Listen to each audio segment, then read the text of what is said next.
It's so quiet. Little whisperer. Oh, it's the creaky bed frame frog. Ah, the creaky bed frame frog, huh? So subtle. It's subtle, yeah. It sounds like... Okay, let me think here. We're doing Australia. Yeah, we're doing Australia, yep. It wouldn't be a cane toad. It's too obvious. I can tell you it's not a cane toad. It doesn't sound punchy enough for a cane toad. Which, by the way, I saw in the wild, Ben, in Costa Rica. Amazing. I made you a video. Native? Yeah, native. I made you a full video which I narrated about how much you were going to love it, and then I had no Wi-Fi and I just forgot to send it to you. Excellent. Yeah, but you've got that coming.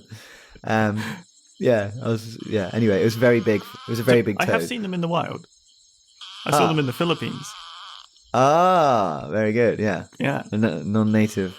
Okay, so enough about cane toads. We're talking about this little squeaky boy in the background. I'm going to say it sounds to me like it sort of likes water and it's got a pointy nose. It's definitely got a pointy nose, I'll give you that. Yeah, I can and hear it's Australia, I'll also give you that. I could hear the pointy nose. I can't think of any types of frog now. Is it? I'm going to just go marsh, the Australian marsh frog. What if I told you it's not a frog? Is it a toad? What if I told you it's not a toad? I've been misled. So it's a salamander. Could it be a salamander? Is it an amphibian? It's not an amphibian, no. It's not an amphibian. All right, you've deceived me.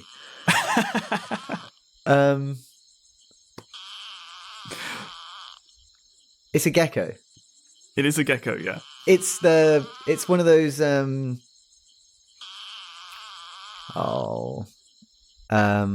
is it like one of the little banded geckos or something? I can't remember what they're called. I don't know. It's not one of the little banded geckos. It's one of the like weird knobtail geckos or something. Oh no, yeah, no, I wasn't thinking of that. Yeah. What is it then?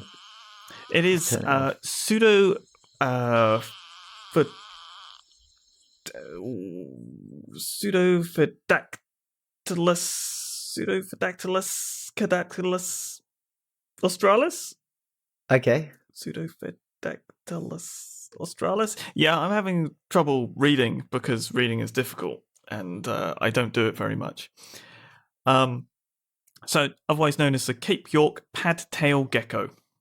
Cape York padtail gecko. Yeah. Damn. Let me see what this thing looks like. So you've found a gecko? I did not find a gecko. No, I was sent this by a friend of the show, Jari Cornelis, and it was a little video. This gecko in hand. It is not a call of communication. It is a call of distress. That gecko's being squeezed. Yeah, a little bit. Yeah. Oh, the northern velvet. Okay, yeah, northern velvet or Cape York padtailed gecko. God, that is quite the name, Ben. I can see where you got caught out there. There's just a needless "the" in the middle of it. Yes, it's a crazy name. Yeah, I'm not going to try that one. So, so you're in cahoots now. You've got people sending you things. Well, I've got people sending me things. So you better believe this competition's hotting up. However, I think I'd have the common decency to tell you if it wasn't even an amphibian. Oh well, come on. We would have given you the point if you managed to find it after the non-amphibian. Okay. I just enjoyed watching you struggle for a little bit. It did sound quite froggy for a gecko, but yeah, there you go. You just don't expect. I still don't expect geckos to make noise in general, so they should be silent. It was kind of an impossibility, other than tokays. Yeah, of course. Yeah, tokays. I think I got tokays. Yeah, we always got tokays ready, mate. It's scary. Just in case. Yeah, don't try and pick them up. They'll get you. Yeah, so... oh, stop now.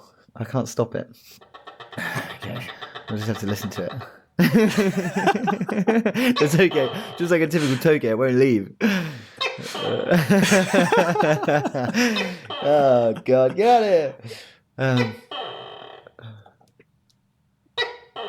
My God. Okay, so we're not talking about geckos. Try to ignore that. We're not talking about geckos too much today. We're talking about snakes. We got another paper about snakes. We love snakes, and this is actually a bit of snake. It's a bit of a paper about snake competition with humans. Maybe snakes and humans perhaps not getting along, but maybe they should. So this is a paper by Shine, Dunstan, Abraham, Mirtschin, and that's it, 2023. Why Australian farmers should not kill venomous snakes, published in Animal Conservation. So, obviously Australia has this reputation for being chock full of venomous animals that can very easily kill you. There are lots of venomous snakes. The way that historical biogeographical processes decided to bless Australia was that they gave them lots and lots of snakes in the family Elapidae, this radiation of short and like elapids filling niches that you would typically find filled by like vipers and things like that, right? There's this and colubrids as well to a large extent. Convergence going on as well, yeah, lots and lots of venomous snakes, lots of cool ones. And yeah, they are dangerous snakes. Eastern brown snakes are the one they kind of focused on in this paper, which is Pseudothecadactylus, and they are probably the most widespread and abundant of these venomous snakes in the family Elapidae. Reason being, they're very tolerant of highly disturbed ecosystems. So, in Australia, there's a lot of cattle ranching, there's a lot of cropland, there's a lot of farmers, and as a result, there's a lot of these kind of like farming mosaic type habitats.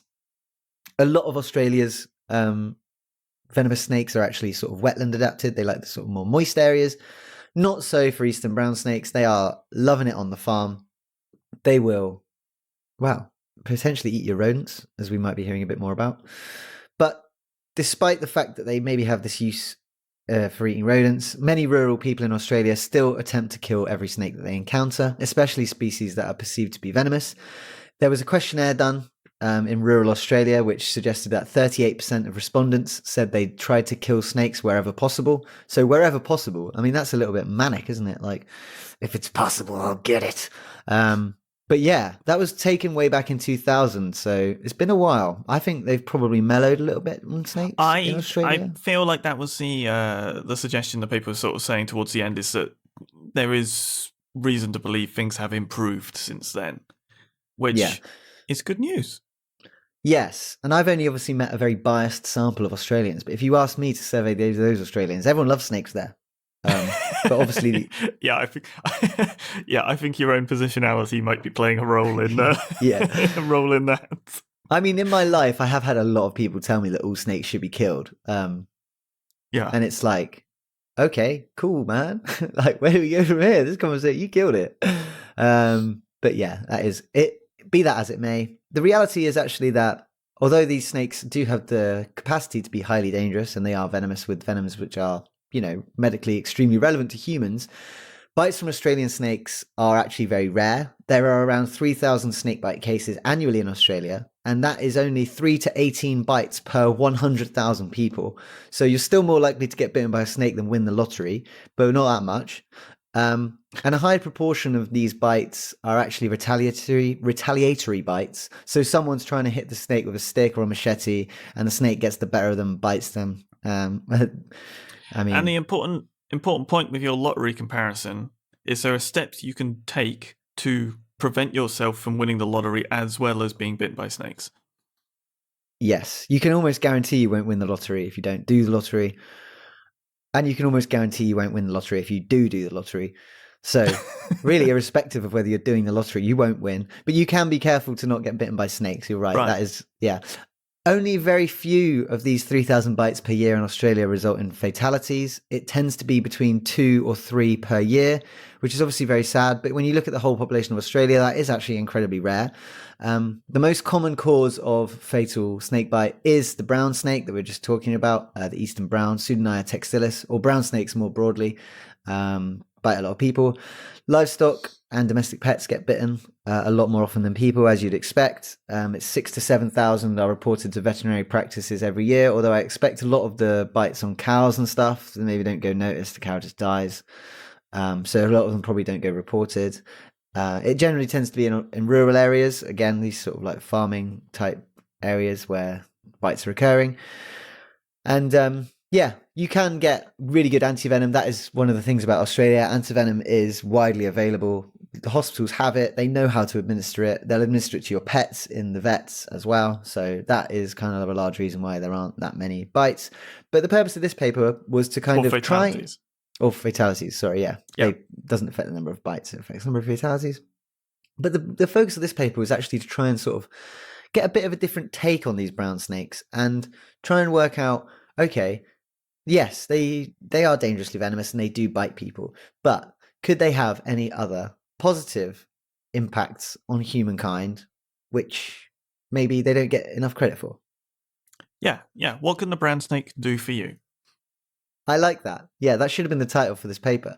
And I think they did some maths, didn't they? And they sort of looked at how many rodents they were eating was the main thing.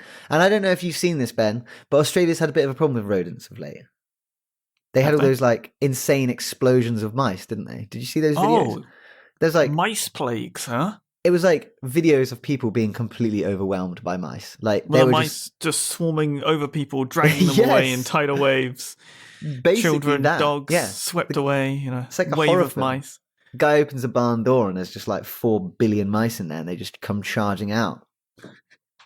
It's pretty much that. So yeah, they've had mouse issues, and obviously when you're massively converting an ecosystem away from natural processes and farming, it kind of creates a really good system for small rodents. Mm-hmm. And you need to have predators of these animals, like any ecosystem. It's not to say we're not vilifying mice and rats. They're fine. They're nice animals. But, you can't just have like untold amounts of them, because they will potentially cause like damage to crops and all that kind of stuff. So it's important that there are some predators. I think this is sort of what this paper is suggesting, isn't it? The mice and the rats aren't necessarily the problem. The problem is the lack of stuff around them that would naturally eat them. If you just have mice and rats are going to do what mice and rats do. And what is that? Breeds in great numbers and eat some delicious, delicious corn. Yes, they do like corn. Is it corn that they're discussing here, or is it wheat? I would imagine it was wheat. Do they even split it up based on that? No, I don't think they do. I think they just lump it all together as just food consumption that these mice are eating. Yes. What were they were trying to work out crops. Yeah, they were basically trying to work out how many mice snakes eat, and converting that using the sort of snake biomass and the energy budget of a snake, and how much snakes generally eat.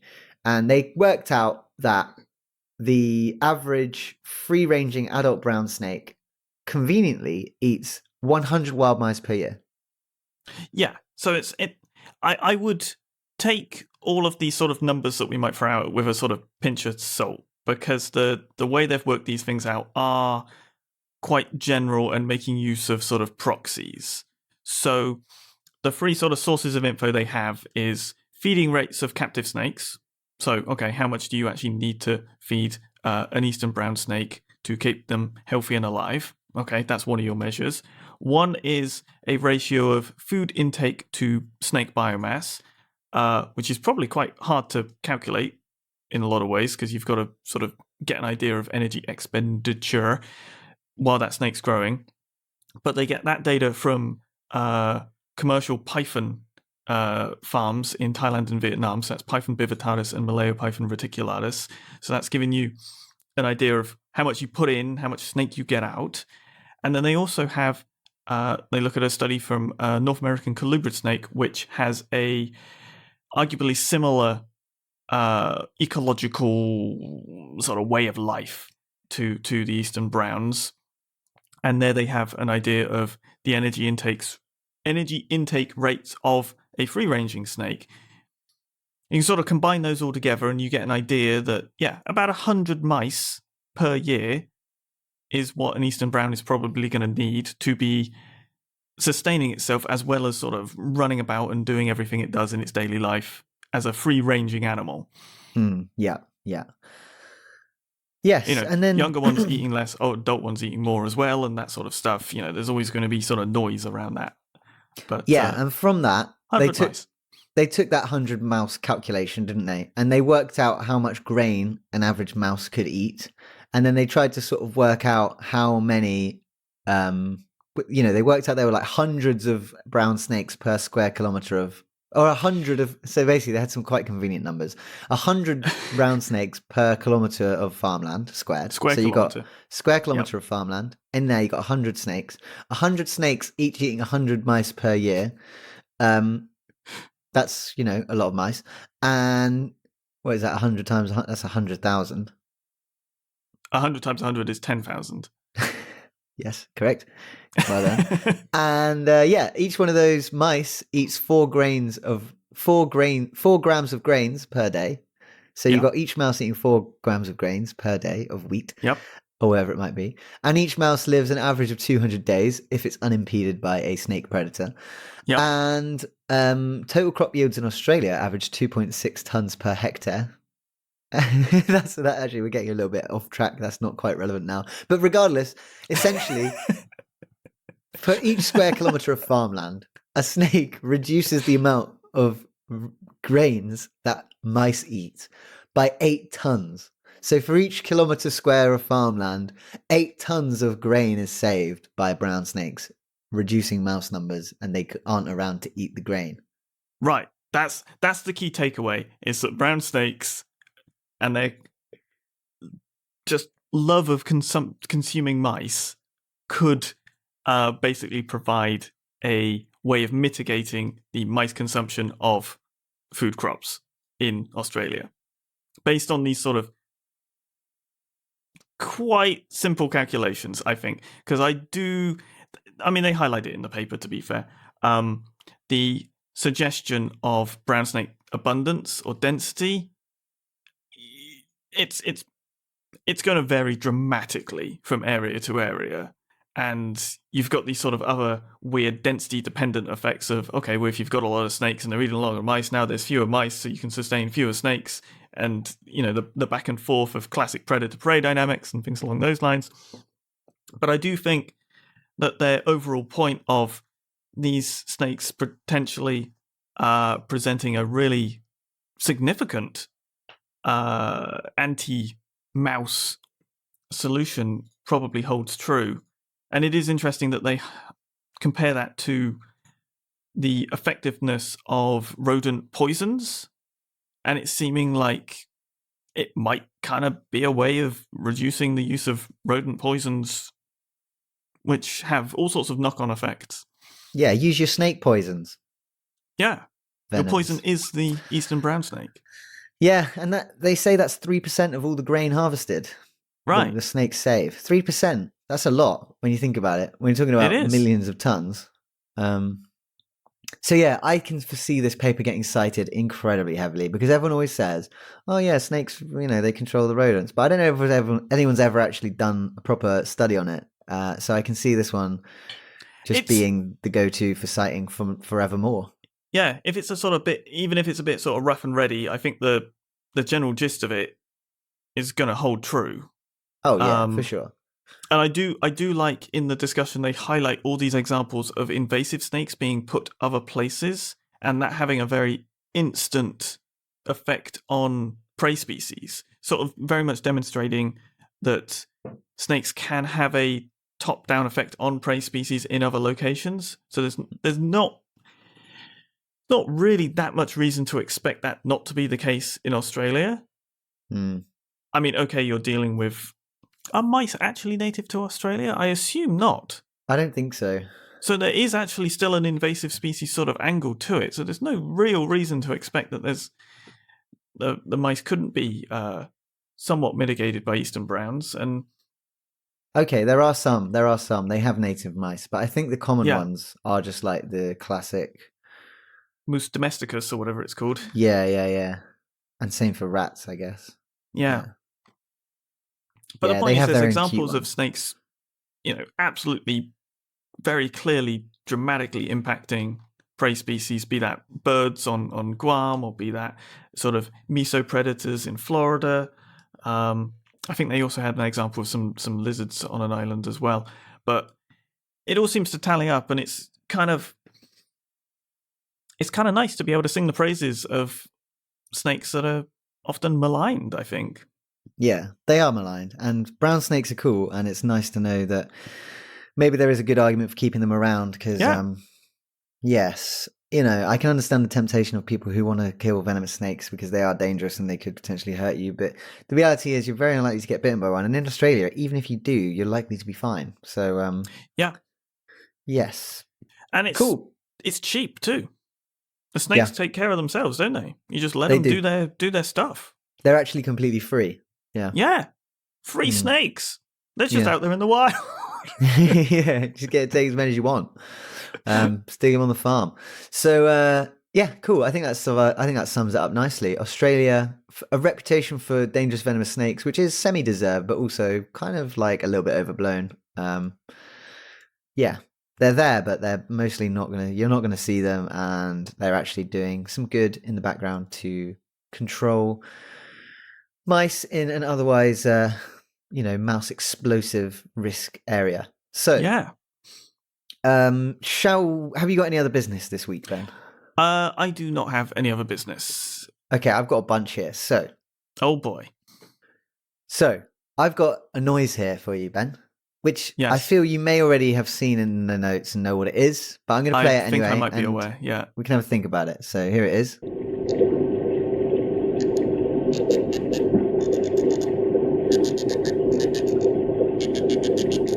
There it is.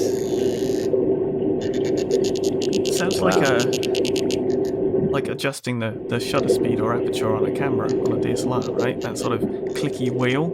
Yeah, I know what you're saying. Yeah, well, I think the sort of watery vibes as well might give a little bit of a hint to the kind of origins of this noise. But this is actually a noise from a fish. It's a noise from a fish called Danionella cerebrum. I don't think it has a common name, but it's this small translucent fish, and the loud clicking noises you're hearing are coming from a fish inside a lab at Charité University in Berlin. And some researchers obviously heard this noise while they were in their fish room at the university, because I think with these fish being translucent, they've got potential in like medical research because you can see their guts. Yes. Okay. Well, yes. I can immediately see how that could be useful, yeah. Yeah, and so after apparently careful observation and testing, they found that the fish could drum out a powerful sound using their swim bladder. So what they do is they have a special drumming cartilage in their spine, and, or maybe it's not in their spine, it's probably in their chest, with specialized ribs. Okay, so it's their ribs. And basically they drum their cartilage against their swim bladder, and they generate these rapid loud pulses that you hear. It's like, so they're basically like machine gunning their own swim bladder with a bit of cartilage to make this noise. But apparently it's up to 140 decibels, so it's like the loudest noise. Yeah, it's like the loudest noise a fish has ever made, which is crazy, like really loud noise. Okay, so what else is 100 decibels? What's another noise that's about 100 decibels? Just to put this incredible fish drumming its own swim bladder in context. Okay. A motorcycle is 100 to 120 decibels. Okay. A rock concert, auto racing, or a hammer pounding a nail is 120 to 140. So that's about the same. So it's basically like being next to the F1. Well, you've got to be careful being like 120. It's a logarithmic scale decibels, isn't it? So it all goes nuts. Yes. It's a logarithmic scale. But yeah, so 140 is a lot more than 120. So basically, yeah, it's loud. But why are they so loud? Yeah, good question, Ben. Good question. They do think it's because these fish, they are quite aggy, and they live in turbid streams, low altitude streams in a mountain range in Myanmar, and apparently they have these loud noises so they can communicate with each other. Yeah, and it's got to be loud to overcome the sort of moving water. Yeah, well, this is an interesting thing which I hadn't really thought about, but rivers can be really loud just by being rivers. Loud. Yeah, like because we put some fish transmitters in yesterday, and they are acoustic receivers all along the river, and they literally just make a sound that the thing hears. But because it's so loud in the river, your detection distance can be massively reduced if the river's really loud, because the fish can be quite close, but the river loudness is overpowering. And it's going to be variable with different times of year and different amounts of sort of flow, right? So that's absolutely, yes. That's actually a bit of a nightmare.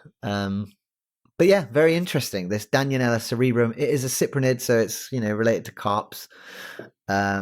Very small see-through fish. Not much to look at. Quite disappointing. But a lot to listen to. But a lot to listen to. And what Amazing. it lacks in appearance, it makes up for in loudness. I wonder if they have to wear special ear defenders to feed these fish, if they're going to be that out of control loud all the time. I suppose it depends how well the sound translates from the water to the air. Yes, probably. And I had some other business, Ben. There was a newspaper article about an alligator eating some coins. Okay. So this is a captive alligator. Why? Why? Well, that's a good question. So this alligator was captive. It lived in Nebraska Zoo. It was an albino, and his name was Thibodeau. His name still is Thibodeau. It's fine. They had to surgically remove 70 coins that people threw into this animals exhibit in Nebraska Zoo. Throwing coins into water is something which humans are, for some reason, compelled to do. I don't understand know where that comes from. It's a historical thing. That's got to have some ancient origin, I've done it. Right? I've done it when I was a little kid. It's like, do you want to throw a coin in the water feature? Yeah, I do. I don't know why I do. I think it's some kind of Is that a global thing? I think it is. Yeah, I think it's universal. People everywhere want to feel some small sense of permanence by throwing a coin into water and leaving permanence, you reckon? Maybe. It's not an old, pagan sacrifice thing, then. It probably is a pagan ritual, isn't it? Like, you're giving money to the gods of the water, and then they're going to hopefully do something in return. Yeah, that's got to be it, right? That's got to be it, because that still exists all over the place. Putting off the famine for another day. Just doing my bit, sort of thing. Yeah. Yeah, I didn't do any research about that because it's not an anthropology podcast, but I did do some research about alligators, and apparently there was some evidence that they will eat stones to help with digestion. But then that's also, classic. Yep. Yeah, birds do it. Why not alligators? Yep. But apparently also, very recently, there was a paper describing this behavior where they actually will eat coin. Well, not eat coins. They'll eat stones. They'll eat stones. And after they eat stones, they're able to dive for longer. So they eat stones to weigh themselves down a little bit. And apparently, they gave all these little baby alligators the option of eating some stones. And they ate the stones willingly, just without being told. They just ate them. They were like, cool, some stones. Guess it's my behavior naturally to just eat those. And when they did that, despite the stones only weighing 2.5% of the alligator's body weight, so it's quite small stones relative to a big alligator, they increased their dive time by an average of 88%, which is up to 35 minutes. So basically, the stones act as a weight belt for the alligator. They can stay underwater more effectively. Wow. So they might be eating them to balance their buoyancy. So this poor alligator, this perfectly Thibodeau, balanced himself out with some coins. And they blooming went and surgerized him. You never know. I mean, maybe it's not good to digest coins for decades. I don't know. Well, maybe, rocks and coins probably have different chemical properties, don't they? But yeah. You'd have to pick something which was it'd have to be made of something that couldn't be digested in any way. But the coins looked brand new when they came out of the alligator. But they've all been cleaned off, haven't they? If there's little bits of nickel in there or whatever, probably not the best thing for an alligator to be eating. No, and I do wonder whether, rocks could take all sorts of forms, and some of them probably are digestible, and that's probably not an issue because you just eat some more. Yeah, eating a bit of chalk, no big deal. It will act as a sort of, stomach acid settler. I think you'd fizz out of control if you ate chalk. I don't know how alligator stomachs work. You'd be like a human Coke and Mentos. Just burst out. I don't know, yeah. But anyway, I just thought that was really fascinating because I read the article and I was like, oh, that's a shame. It probably ate those because it was brightly coloured or maybe it flickered when it landed. People were throwing coins into its mouth, yeah. But actually, yeah, maybe probably it ate them willingly. Doing it for a reason. Tool for diving. Yeah, now it's just bobbing around. It's floating uncontrollably. Anyway, I thought that was an interesting... So you're saying when you see a croc, pick it up, give it a little shake, and if you're lucky, it'll be one full of coins. it'll jangle. Yeah. Yeah. So there we go. The coins because they need them. They do need them. Nothing happens by accident with a crocodile or an alligator. But yeah, nice albino alligator though. Saw one of them when I was in America. Very beautiful creatures. An albino alligator or an alligator? Well, they're both beautiful, but albinos especially so. Rare, like a unicorn almost. Yeah, we got to see some young alligators when we were in the States doing their little calls. Absolutely remarkable. Lovely little beasts. Yeah, they're amazing. So, yeah, I have not got any other business. I feel like there's a million and one things for us to talk about, Ben, but we can save it for future episodes, and It's good to be back. Yes, we are post craziness now. It's all looking good for the pod. We'll be getting back onto it. Well, Ben's life's still crazy. I'm completely relaxed because I finished my PhD. Sorry, Ben, your life's still wild, but you'll be the other side of it soon. Yeah. Yes, conferencing it up. But there's lucky people who get to see your conference presentations. So, think of them. You owe it to them. I owe them nothing. All right. Well, I haven't got anything else. So, I think that's all that remains to. Excuse me? Sorry, I'm on the wrong page of my soundboard. Yeah.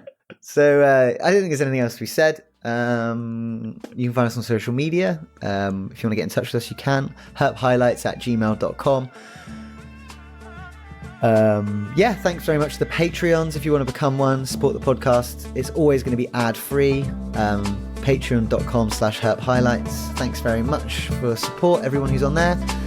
And we will catch you next time. Thanks for listening.